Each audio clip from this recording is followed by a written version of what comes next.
부모님 병원비를 10년 동안 제가 냈습니다. 검사비, 약가, 입원비, 수술비, 간병비까지 거의 다 제 몫이었습니다. 그런데 동생은 한 번도 제대로 보탠 적이 없었습니다. 저는 그냥 참았습니다. 부모님이 아프신데 돈 계산하는 자식처럼 보이기 싫었으니까요. 그런데 어느 날 동생이 제 앞에서 이렇게 말했습니다. 유산은 반반으로 나눠야지. 그 말을 듣는 순간 제 마음속에서 10년 동안 눌러둔 무언가가 한꺼번에 무너져 내렸습니다. 오늘은 제가 왜 그 말을 듣고 가장 먼저 서러움이 밀려왔는지, 그리고 가족 안에서 누군가의 희생이 당연해질 때 무슨 일이 벌어지는지 제 이야기를 들려드리려 합니다. 부모님 병원비를 처음 냈던 날을 저는 아직도 또렷하게 기억합니다. 병원 접수대 앞이었습니다. 어머니 손에는 진료 의뢰서가 있었고 아버지는 의자에 앉아 숨을 고르고 계셨습니다. 진료 순서를 기다리는 동안 저는 괜히 휴대폰만 만지작거렸습니다. 그날은 특별히 큰 돈이 든 날은 아니었습니다. 검사 몇 가지와 약값 정도였고 누구나 한 번쯤은 낼 수 있는 수준의 비용이었습니다. 그래서 별 생각 없이 카드를 꺼냈습니다. 이번엔 내가 내면 되지. 정말 그 정도였습니다. 가족이니까, 부모님이니까 아프신데 누가 먼저 계산했는지 따질 일이 아니라 생각했습니다. 그때는 몰랐습니다. 그 한 번이 이렇게 긴 시간이 될 줄은. 처음 몇 달은 그냥 지나갔습니다. 어머니 고혈압 약, 아버지 관절 검사, 정기적인 진료비와 처방전, 작은 지출이 반복됐지만 그때만 해도 감당할 만했습니다.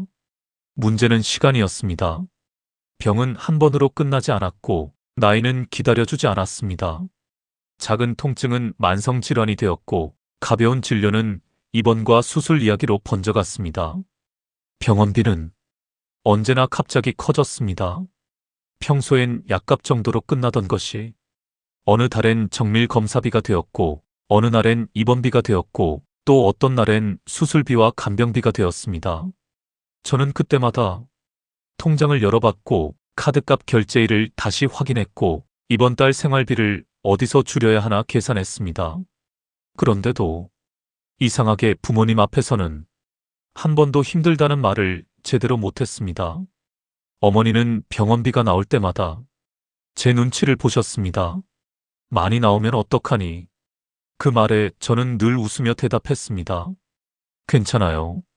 이 정도는 할 수 있어요. 하지만 사실 괜찮은 날만 있었던 건 아닙니다. 정말 힘든 달도 있었습니다. 예상치 못한 수술비가 나가고 거기에 간병비가 붙고 퇴원 뒤에는 재활치료와 약값이 이어지던 때가 있었습니다. 그럴 땐 월급이 통장에 들어오자마자 빠져나가는 기분이 들었습니다. 그래도 저는 버텼습니다. 부모님이 아프신데 제가 먼저 흔들리면 안 된다고 생각했습니다. 그리고 그때마다 머릿속으로 늘 같은 이름을 떠올렸습니다. 동생. 처음부터 동생이 밉지는 않았습니다. 오히려 처음엔 이해하려고 했습니다.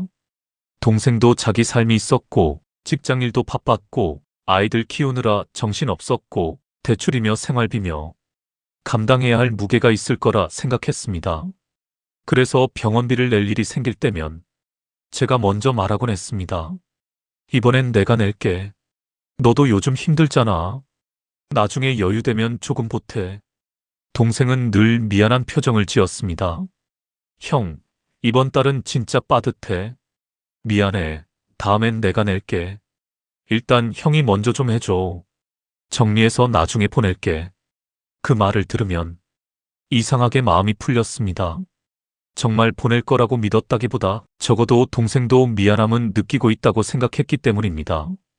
가족이라는 건 가끔 그런 기대 하나로도 버티게 됩니다. 그런데 시간이 흐를수록 이상한 패턴이 보이기 시작했습니다. 병원비 이야기가 나오면 동생은 늘 바빴습니다. 전화가 늦게 왔고 문자는 한참 후에 답이 왔고 겨우 닿아도 늘 사정이 있었습니다. 오늘 회식이야. 애가 열이 나서 정신없어. 이번 달 카드값이 너무 세. 차 보험 갱신이랑 이것저것 한꺼번에 나갔어. 조금만 이해해줘. 처음엔 이해했습니다. 두 번째도 이해했습니다. 세 번째도 네 번째도 이해하려고 했습니다. 그런데 사람 마음이라는 게 참 묘합니다. 처음엔 이해가 되던 일도 계속 반복되면 이해보다 서운함이 먼저 쌓입니다. 그 서운함은 아주 작은 순간에 툭 하고 올라오곤 했습니다. 예를 들면 명절이었습니다. 동생은 명절이면 제법 그럴듯한 선물을 들고 왔습니다. 과일 상자, 건강식품, 부모님 드실 보약 같은 것들. 그리고 친척들이 모인 자리에서는 부모님 안부를 묻고 어깨를 주무르며 다정하게 말했습니다. 아버지, 건강 잘 챙기셔야죠. 어머니, 병원 빠지지 말고 다니세요. 요즘은 건강이 제일이에요. 그 말을 듣고 있으면 저는 웃어야 할지 모른 척해야 할지 순간 헷갈리곤 했습니다. 정작 병원비 고지서가 나올 때는 그 다정함이 보이지 않았기 때문입니다. 병원복도 의자에 앉아 의사 설명을 듣고 다음 검사 일정을 예약하고 약 봉투를 챙기고 원무과 창구에서 결제하는 사람은 늘 저였습니다. 동생은 부모님을 사랑하지 않는 사람은 아니었습니다. 그건 저도 압니다. 가끔 전화를 걸어 안부를 묻고 생신이면 용돈을 드리고 명절엔 선물도 챙겼습니다. 문제는 사랑의 방식이 달랐다는 겁니다. 저는 몸으로, 시간으로, 돈으로 감당했고 동생은 마음으로만 걱정했습니다. 그런데 현실은 마음만으로는 돌아가지 않습니다. 병원은 걱정의 크기를 계산하지 않습니다. 창구에서는 결국 누군가 카드나 현금을 꺼내야 합니다. 어머니는 그런 제 마음을 조금은 아셨던 것 같습니다. 어느 날 병원에서 집으로 돌아와 약 봉투를 정리하고 있는데 어머니가 조용히 말씀하셨습니다. 너한테만 짐 지우는 것 같아서 마음이 무겁다. 그 말을 들었을 때 저는 웃으며 괜찮다고 했습니다. 짐이 무슨 짐이에요? 제가 할 수 있을 때 하는 거죠. 어머니는 고개를 끄덕이셨지만 표정은 밝지 않았습니다. 당연히 그랬겠죠. 자식에게 미안한 부모 마음이 얼마나 무거운지 그제야 조금 알 것 같았습니다. 그날 밤 저는 혼자 주방 식탁에 앉아 통장 앱을 열어봤습니다. 이번 달 빠져나간 카드값, 다음 달 예정된 진료비, 생활비, 관리비, 보험료. 숫자 하나하나를 보는데 갑자기 숨이 턱 막히는 느낌이 들었습니다. 그때 처음으로 이런 생각이 들었습니다. 이걸 내가 언제까지 혼자 감당해야 하지? 그 생각이 들었다는 사실만으로도 괜히 죄책감이 밀려왔습니다. 부모님이 아프신데 제가 돈부터 생각하는 사람이 된 것 같았기 때문입니다. 하지만 지금 돌이켜보면 그건 너무 당연한 마음이었습니다. 돌봄은 사랑만으로는 버텨지지 않습니다. 현실이 받쳐주지 않으면 사람 마음도 점점 타락합니다. 그 뒤로도 상황은 크게 달라지지 않았습니다. 병원에 갈 일이 생기면 제가 스케줄을 조정했습니다. 회사에 양해를 구하고 반차를 쓰고 때로는 중요한 약속을 미뤘습니다. 부모님이 연로해질수록 해야 할 일은 더 많아졌습니다. 단순히 병원비를 내는 일만이 아니었습니다. 의사 말을 대신 듣고 검사 결과를 설명해드리고 어떤 약을 식후에 드셔야 하는지 메모해두고 다음 진료 날짜를 달력에 적고 비 오는 날이면 택시를 잡아드리고 퇴원 후엔 죽을 사다 드리고 밤에 열이 나면 응급실에 모시고 갔습니다. 이런 일들은 영수증에 찍히지 않습니다. 그래서 더 쉽게 잊힙니다. 누가 얼마를 냈는지는 그나마 기록이 남지만 누가 시간을 냈는지, 누가 마음을 졸였는지, 누가 밤새 전화를 붙들고 있었는지는 나중에 아무도 모를 수 있습니다. 저는 아마 그게 더 서러웠던 것 같습니다. 돈은 솔직히 어떻게든 버티면 버틸 수 있었습니다. 덜 쓰고 참으면 됐습니다. 그런데 아무도 제 마음을 묻지 않는다는 게 점점 더 아팠습니다. 동생은 가끔 제게 이렇게 말했습니다. 형이 부모님을 제일 잘 챙기잖아. 아버지도 형을 더 의지하시잖아. 형이 가까이 사니까 제일 낫지. 겉으로 들으면 칭찬 같기도 하고 인정 같기도 합니다. 하지만 그 말은 듣는 사람에 따라 책임을 미루는 말로도 들립니다. 제가 부모님을 잘 챙기게 된 건 원래 그런 성격이라서가 아닙니다.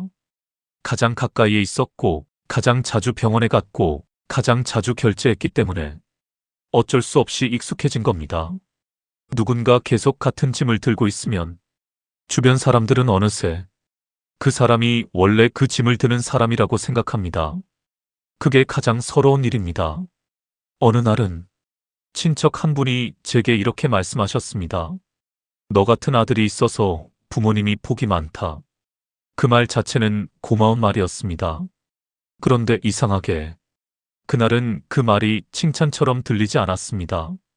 왜냐하면 그 말 속에는 너는 계속 그렇게 해야 한다는 기대도 함께 들어있는 것 같았기 때문입니다. 착한 자식이라는 평가는 듣기엔 좋지만 가끔은 사람을 더 외롭게 만듭니다. 사람들은 착한 자식이 힘들 거라고는 잘 생각하지 않습니다. 잘하고 있으니까, 버티고 있으니까 당연히 감당할 수 있을 거라고 여깁니다. 그렇게 시간이 흘렀고 어느새 10년이 되었습니다. 10년이면 계절이 10번 바뀐 시간입니다. 아버지 머리카락이 더 휘어졌고 어머니 걸음이 더 느려졌고 저도 더 지쳤습니다. 그런데도 저는 끝까지 한 번은 괜찮아질 거라 믿었습니다. 언젠가는 동생도 먼저 나서겠지. 언젠가는 같이 나누자고 하겠지. 언젠가는 내 마음을 알겠지. 하지만 그런 날은 저절로 오지 않았습니다. 그리고 결정적인 날이 왔습니다. 한겨울이었습니다. 아버지가 갑자기 많이 안 좋아지셨습니다. 평소보다 숨이 더 차 보였고 얼굴빛도 좋지 않았습니다. 급하게 응급실로 모시고 갔습니다. 응급실은 늘 그렇듯 정신이 없었습니다. 사람들이 분주하게 오가고 어디선가 기계음이 들리고 보호자들은 의자 끝에 걸터 앉아 자기 차례를 기다리고 있었습니다. 저는 접수를 하고 아버지 곁에 앉아 손을 잡았습니다. 아버지 손등이 전보다 더 말라 있었습니다. 검사를 몇 가지 하고 의사가 설명을 했습니다. 수술까지 생각해야 할 수 있습니다. 입원은 바로 하셔야 합니다. 보호자분과 상의가 필요합니다. 그 말을 듣는 순간 세상이 잠깐 멈춘 것 같았습니다. 아버지 건강이 걱정돼 가슴이 철렁 내려앉았고 동시에 병원비 생각이 스쳐 지나갔습니다. 그리고 또다시 그 생각을 한 제 자신이 싫어졌습니다. 하지만 현실은 피한다고 사라지지 않습니다. 입원도 해야 했고 수술도 준비해야 했고 비용도 감당해야 했습니다.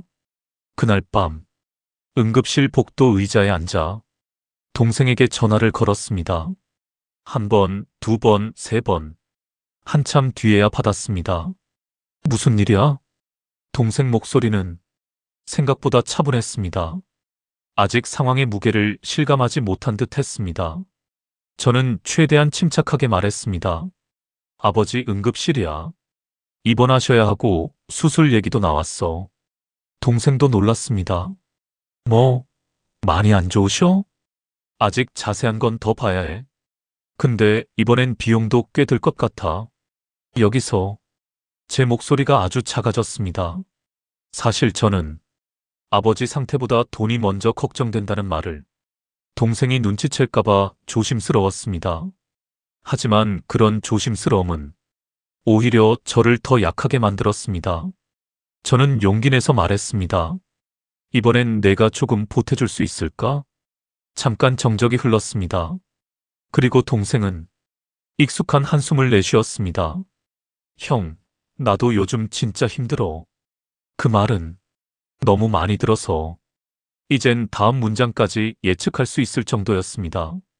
애들 교육비도 많이 나가고 대출도 있고 이번 달엔 진짜 여유가 없어. 형이 일단 좀 해주면 안 돼? 저는 아무 말도 할 수 없었습니다. 그런데 동생은 거기서 멈추지 않았습니다. 솔직히 부모님도 형이 챙기는 게 제일 편하잖아. 형이 병원 절차도 잘 알고. 그 순간 제 안에서 무언가 뚝 끊어졌습니다. 제가 병원 절차를 잘 아는 건 좋아서 배운 게 아닙니다. 혼자 여러 번 겪다 보니 몸에 밴 겁니다. 입원 수속, 퇴원 정산, 진료 예약, 보험 서류, 간병인 연결, 검사 동의서. 제가 익숙한 건 누군가 대신 해줬기 때문이 아니라 늘 제가 했기 때문입니다. 그런데 동생은 그걸 제 능력처럼, 제 역할처럼 말했습니다. 저는 겨우 한마디 했습니다. 너는 내가 안 힘든 줄 알아? 전화기 넘어가 잠시 조용해졌습니다. 그러더니 동생은 조금 답답하다는 듯 말했습니다. 형은 그래도 부모님 가까이 살잖아. 그 말이 이상하게 더 깊게 박혔습니다. 가까이 산다는 이유로 제가 더 많이 가야 했고, 더 빨리 움직여야 했고, 더 자주 불려나가야 했습니다. 가까이 산다는 건 편한 위치가 아니었습니다.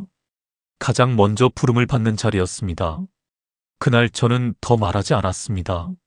아니, 더는 말할 힘이 없었습니다. 알았어. 그 한마디를 남기고 전화를 끊었습니다. 그리고 병원 복도 끝 창가로 걸어갔습니다. 창밖에는 비가 내리고 있었습니다. 사람들은 분주하게 움직이는데 저만 그 자리에 멈춰 선 것 같았습니다. 가족은 분명 있는데 마음은 혼자인 기분. 그게 그날 가장 크게 밀려왔습니다. 아버지 수술은 다행히 잘 끝났습니다. 회복까지 시간이 걸렸고 그 과정도 쉽지 않았지만 큰 고비는 넘겼습니다. 저는 또 병원비를 냈고 또 간병인을 알아봤고 또 퇴원 날짜를 잡고 집에서 필요한 것들을 챙겼습니다. 동생은 병문안을 오긴 했습니다. 아버지 손을 잡고 빨리 나으셔야죠 라고 말했고 어머니께 과일도 사다 드렸습니다. 그리고 제게 이렇게 말했습니다. 형, 고생했어. 그 말을 듣는데 이상하게 하나도 위로가 되지 않았습니다. 고생했다는 말 한마디가 제 시간을 대신 살아주진 않기 때문입니다. 그 일이 있고 몇 달이 지났습니다. 아버지 상태는 예전 같지 않았고 어머니도 지쳐 보이셨습니다. 그러다 부모님 집 문제를 정리해야 할 시점이 왔습니다. 앞으로 계속 이 집에서 지내는 게 나을지, 좀 더 작은 집으로 옮길지, 요양 도움을 받는 게 좋을지, 가족끼리 한번 진지하게 이야기해야 했습니다. 그날은 정말 오랜만에 동생이 먼저 시간을 맞췄습니다. 병원 일로는 늘 바쁘다던 동생이 이날만큼은 일찍 왔습니다. 처음엔 저도 괜찮다고 생각했습니다. 이제라도 같이 이야기하자, 이제라도 같이 결정하자, 그렇게 마음을 다잡았습니다. 그런데 대화가 집과 재산 이야기로 넘어가는 순간 동생이 아무렇지 않게 말했습니다. 나중에 정리하게 되면 그래도 형이랑 나랑 반반으로 가는 게 맞지. 그 말이 정말 너무 자연스럽게 나왔습니다. 마치 지난 10년 동안 아무 일도 없었다는 듯 누가 어떤 시간을 감당했는지는 전혀 중요하지 않다는 듯 저는 순간 물컵을 쥔 손에 힘이 들어갔습니다. 심장이 빨리 뛰었고 귓가에서 웅하는 소리가 났습니다. 동생은 제 표정을 못 본 건지 아니면 보고도 의미를 몰랐는지 그냥 말을 이어갔습니다. 형도 알잖아. 형제끼리는 공평해야지. 공평? 그 단어가 그날만큼 불편했던 적이 없었습니다. 공평이라는 말이 왜 이렇게 한쪽에만 유리하게 들리는지 그제야 알 것 같았습니다. 저는 조용히 물었습니다. 너 지난 10년 동안 부모님 병원비 얼마나 냈는지 기억해? 동생 얼굴이 굳었습니다. 갑자기 그 얘기는 왜 해? 저는 숨을 천천히 쉬고 말했습니다. 갑자기가 아니야. 그 얘기는 10년 동안 계속 있었어. 말하지 않았을 뿐이지. 거실 공기가 무거워졌습니다. 어머니는 저와 동생을 번갈아 보셨고 아버지는 말없이 고개를 숙였습니다. 저는 알았습니다. 오늘은 피하면 안 되는 날이라는 걸. 그동안 참은 이유는 분명했습니다. 부모님 마음이 다칠까봐, 가족 분위기가 깨질까봐, 제가 속 좁은 사람처럼 보일까봐. 하지만 계속 참으면 이번엔 제가 망가질 것 같았습니다. 그래서 처음으로 차분하게 그러나 피하지 않고 말했습니다. 돈이 아까워서 이러는 거 아니야. 동생은 즉시 반응했습니다. 그럼 왜 그래? 내가 안 힘든 줄 알아? 저는 고개를 끄덕였습니다. 알아. 내가 힘든 것도 알아. 내 사정도 이해하려고 했어. 근데 넌 내가 어떻게 버텨왔는지 한 번이라도 물어본 적 있어? 동생은 말이 없었습니다. 저는 이어서 말했습니다. 병원비를 얼마 냈는지보다 더 서러웠던 건 내 수고가 너무 당연한 일처럼 된 거야. 동생은 얼굴을 찌푸리며 말했습니다. 형은 장남이잖아. 그 말이 나오자 정말 오래 묵은 상처가 한꺼번에 올라왔습니다. 장남이라서, 큰애라서, 가까이 살아서, 조금 더 안정적이라서, 부모님이 더 의지해서, 이런 이유들은 겉보기에 그럴듯합니다. 하지만 결국 누군가 한 사람에게 계속 같은 짐을 맡기는 말이 되기도 합니다. 저는 차분히 말했습니다. 장남이라 부모님을 외면하지 않았어. 근데 장남이라는 이유로 내 삶이 계속 뒤로 밀려도 된다는 뜻은 아니야. 거실이 조용해졌습니다. 그 정적 속에서 저는 미리 준비해온 파일 하나를 꺼냈습니다. 병원비 영수증, 간병비 내역, 송금 기록, 약값 정리 메모. 10년 동안 쌓인 종이들이었습니다. 이걸 보여주려고 처음부터 악착같이 모은 건 아니었습니다. 그냥 제가 너무 힘들 때 적어도 스스로는 잊지 않으려고 모아두었던 기록이었습니다. 그 파일을 식탁 위에 올려놓자 어머니 눈가가 붉어졌습니다. 내가 너희를 이렇게 만든 것 같구나. 저는 바로 고개를 저었습니다. 어머니 잘못 아니에요. 그건 진심이었습니다. 부모님은 아프고 싶어서 아프신 게 아니었습니다. 문제는 병 자체보다 그 병을 감당하는 책임이 한 사람에게만 몰려 있었다는 겁니다. 아버지가 힘겹게 입을 열었습니다. 우리가 미안하다. 그 말을 듣는 순간 이상하게 눈물이 날 것 같았습니다. 저는 부모님께 원망이 있었던 게 아닙니다. 부모님을 모신 세월을 후회한 적도 없습니다. 다만 너무 오래 혼자 괜찮은 척하며 버틴 게 이제는 한계에 다다랐던 겁니다. 저는 천천히 말했습니다. 저는 부모님 모신 거 후회 안 해요. 병원비 낸 것도 후회 안 해요. 근데 그게 너무 당연한 일이 되어버린 건 이제 더는 견디기 힘들어요. 동생은 한참 동안 아무 말도 하지 않았습니다. 그리고 아주 작은 목소리로 말했습니다. 형, 내가 그렇게까지는 생각 못했어. 그 말이 저를 바로 위로해주지는 않았습니다. 10년은 한마디로 사라질 만큼 짧은 시간이 아니기 때문입니다. 하지만 그 말 속에서 처음으로 아주 희미한 가능성을 느꼈습니다. 적어도 이제 이 문제를 없는 일처럼 넘기지는 못하겠구나. 저는 동생에게 말했습니다. 내가 몰랐을 수도 있어. 내가 말을 안 했으니까. 근데 너도 안 물었어. 그게 나한텐 너무 컸어. 그 말은 사실 동생에게만 한 말이 아니었습니다. 저 자신에게도 하는 말이었습니다. 저는 오랫동안 참는 게 좋은 가족이라고 믿었습니다. 내가 조금 더 감당하면 되지. 내가 조금 더 이해하면 되지. 내가 말 안 하면 부모님 마음 편하시겠지. 그런데 그 방식은 결국 저를 점점 더 지치게 만들었습니다. 말하지 않는 희생은 처음엔 미덕처럼 보입니다. 하지만 오래가면 아무도 모르는 의무가 되고 나중엔 누군가 당연하게 누리는 편의가 됩니다. 그날 가족 회의는 길어졌습니다. 처음엔 어색했고 중간엔 감정이 올라왔고 다시 차분해지기까지 시간이 걸렸습니다. 하지만 결국 우리는 처음으로 현실적인 이야기를 했습니다. 앞으로의 병원비는 공동 통장을 만들어 관리하자. 매달 일정 금액씩 넣자. 병원 일정도 혼자 맡지 말고 번갈아 동행하자. 재산 이야기는 부모님 돌봄 방식이 먼저 정리된 뒤에 하자. 이런 이야기들이 그제야 나왔습니다. 사실 대단한 해결책은 아닙니다. 누구나 떠올릴 수 있는 뻔한 방법일지도 모릅니다. 그런데도 왜 10년 동안 못했을까요? 말하지 않았기 때문입니다. 누군가는 계속 참고 누군가는 그걸 모른 척했고 가족이라는 이름이 모든 불균형을 덮어버렸기 때문입니다. 그날 이후 모든 게 하루아침에 달라진 건 아닙니다. 동생이 갑자기 아주 다정하고 완벽한 형제가 된 것도 아닙니다. 가끔은 여전히 바쁘다고 했고 제가 먼저 움직일 때도 많았습니다.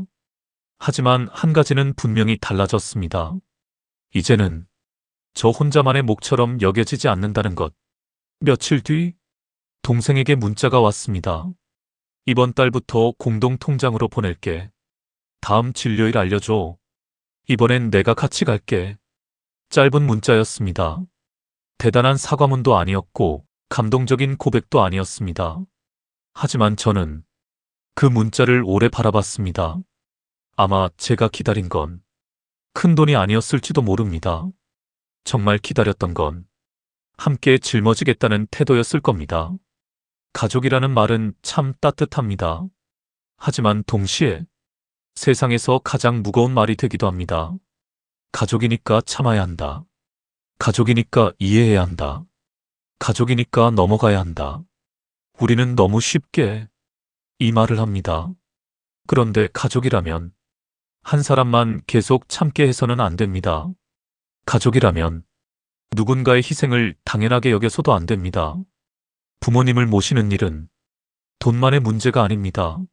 시간의 문제입니다. 감정의 문제입니다. 내 삶의 우선순위가 바뀌는 문제입니다. 병원에 같이 가는 사람은 의사 설명만 듣는 게 아닙니다. 부모님의 불안한 눈빛을 봅니다. 결과를 기다리며 같이 떨고 괜찮은 척 웃는 얼굴을 봅니다. 검사실 앞에서 이름이 불릴 때까지 긴장하고 약국에서 번호표를 들고 기다리고 집에 돌아와 약 드실 시간을 다시 메모합니다.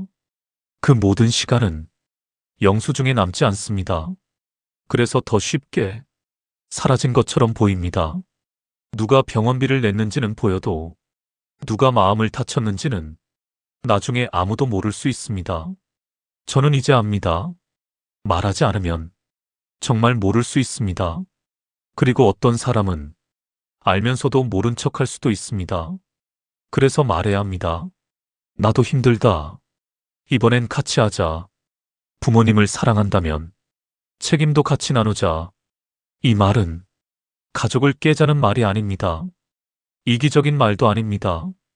오히려 가족을 더 오래 지키기 위한 말입니다. 저는 여전히 부모님을 모신 시간을 후회하지 않습니다.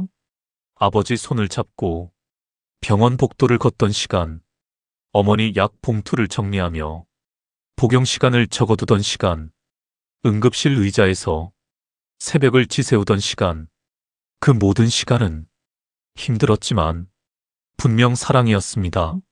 하지만 사랑이 당연한 의무로 바뀌는 순간 사람 마음은 무너질 수 있습니다. 효도는 아름다운 일입니다. 하지만 한 사람의 희생만으로 세워지면 언젠가 금이 갑니다. 그 금이 깊어지기 전에 우리는 말해야 합니다. 혹시 이 영상을 보고 있는 분들 중에 부모님 일로 혼자 버티고 있는 분이 있다면 꼭 말씀드리고 싶습니다. 당신이 계산적이라서 힘든 게 아닙니다. 당신이 마음이 좁아서 서운한 것도 아닙니다. 오래 혼자 감당하면 누구라도 지칩니다. 그리고 그걸 말하는 건 불효가 아닙니다. 반대로 형제나 자매가 부모님 일을 거의 다 맡아주고 있다면 오늘 꼭 한번 연락해보면 좋겠습니다. 그동안 혼자 고생 많았지. 이번 진료는 내가 갈게. 병원비는 얼마였어? 공동으로 관리하자. 이 말 한마디가 누군가의 10년을 위로할 수 있습니다. 부모를 공경한다는 건 누가 더 착한 자식인지 겨루는 일이 아닙니다. 누가 더 많이 냈는지 마지막 순간에 계산서를 들이미는 일도 아닙니다. 하지만 책임이 한쪽으로만 흐르는 걸 계속 모른 척하는 것도 사랑은 아닙니다. 사랑은 함께 짊어질 때 오래갑니다. 가족도 마찬가지입니다. 누군가 혼자 버티는 가족은 겉으론 조용해 보여도 속에서는 이미 금이 가고 있을 수 있습니다. 저는 이제 예전처럼 무조건 혼자 감당하지 않습니다. 병원 일정이 잡히면 동생에게 먼저 말합니다. 이번 검사는 내가 같이 가줘. 이번 달 병원비는 공동 통장에서 처리하자. 어머니 약은 내가 한번 확인해줘. 처음엔 저도 어색했습니다. 부탁하는 것 같아 미안했고 괜히 짐을 지우는 것 같았습니다. 하지만 그건 짐을 지우는 게 아니었습니다. 원래 함께 나눴어야 할 걸 제자리로 돌려놓는 일이었습니다.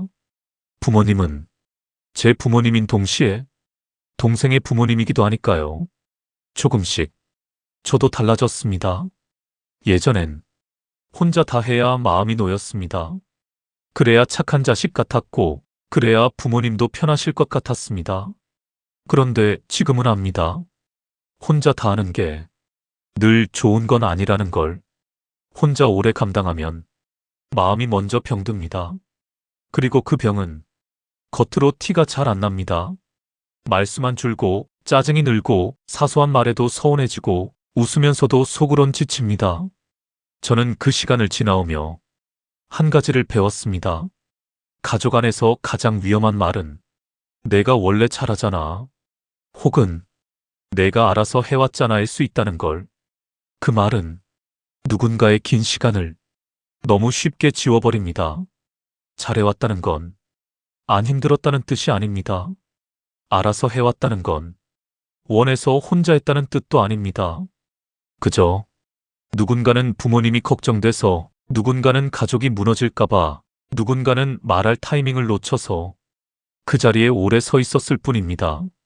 그 시간을 당연한 능력이나 역할로 취급하면 사람은 깊이 다칩니다. 그래서 오늘 이 이야기를 꺼낸 이유도 누군가를 비난하려는 게 아닙니다. 동생을 손가락질하고 싶어서도 아닙니다. 지금 와서 누가 더 나쁜 자식인지 따지자는 것도 아닙니다. 오히려 반대입니다. 가족 안에서 이런 일이 생각보다 너무 흔하기 때문입니다. 누군가는 부모님 병원에 더 자주 가고, 누군가는 돈을 더 많이 내고, 누군가는 시간을 더 많이 씁니다. 처음엔 자연스럽게 시작됐지만 시간이 지나면 그 자연스러움이 불균형이 됩니다.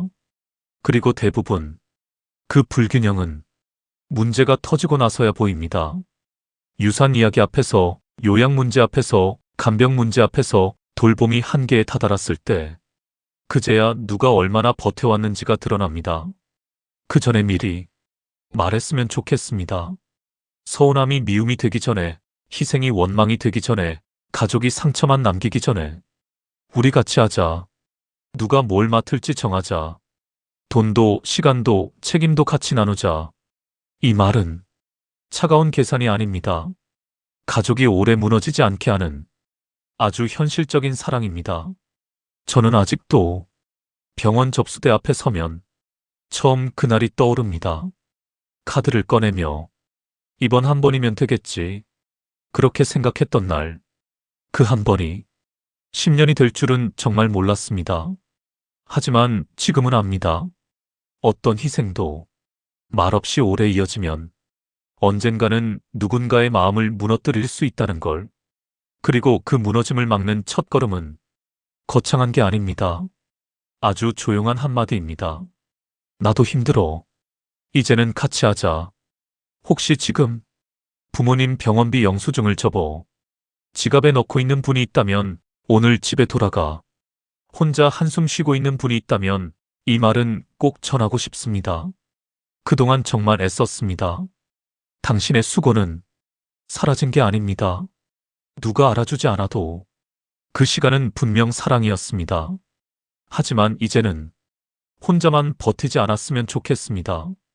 부모님을 사랑한다면 책임도 함께 나눠야 합니다.